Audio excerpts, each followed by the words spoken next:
This little video is going to show the progress we have with Landon and his food aggression. This is not the beginning of the process. This video is somewhere about mid-process, and you're going to see sort of what we're doing here.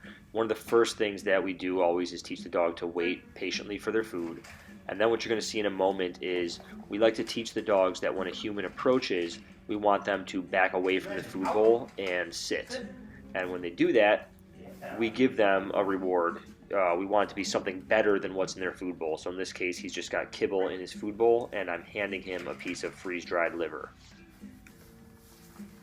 The other thing that I will frequently do at this stage is walk up close to the dog while they're eating and just toss a piece of that high-value reward into their food bowl. I want them to learn that when a human approaches, it generally means that good things are going to happen, not that we are going to try and take their food away. Break.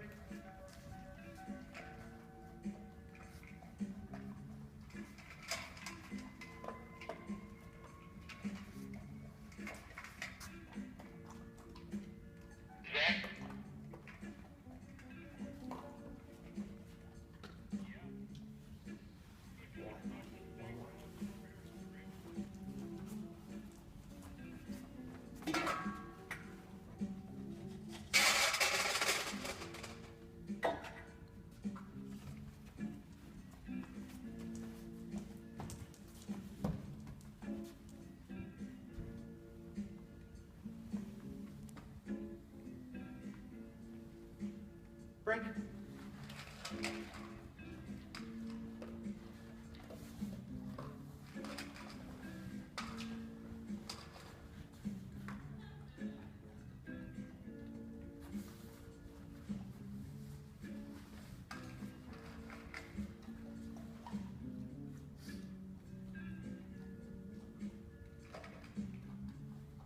Out.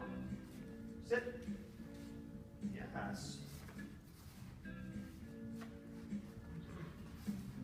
At this point, I should have ended the training session and just let him finish his meal, and you'll see why in a minute.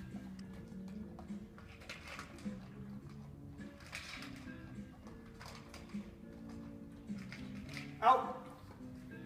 Sit. Good.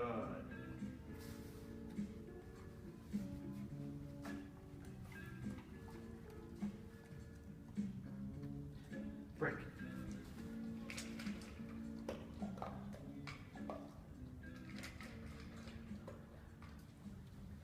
Out.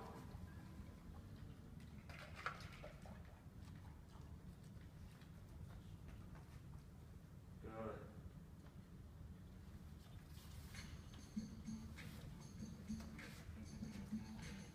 Break. Fun. Did you notice how when I did a lot of repetitions on that one, he started to get more resistant? Right? That's why normally we only do a couple and then we let him eat. I probably should have just let it go. But after the first time he got a little resistant and I had to correct him. That was the first time I had to correct him. And then I wanted to do it again to see if he'd learned from the correction. Like if he would just give me one more really good one that I could end on. He didn't. I had to correct him again, but I didn't want to push it beyond that, so just let him finish and then that's the end of it. But that's why normally we only do a couple and then let him eat, because no dog likes to be bothered that much while they're just trying to get a meal, all right? That was a mistake on my part. Right?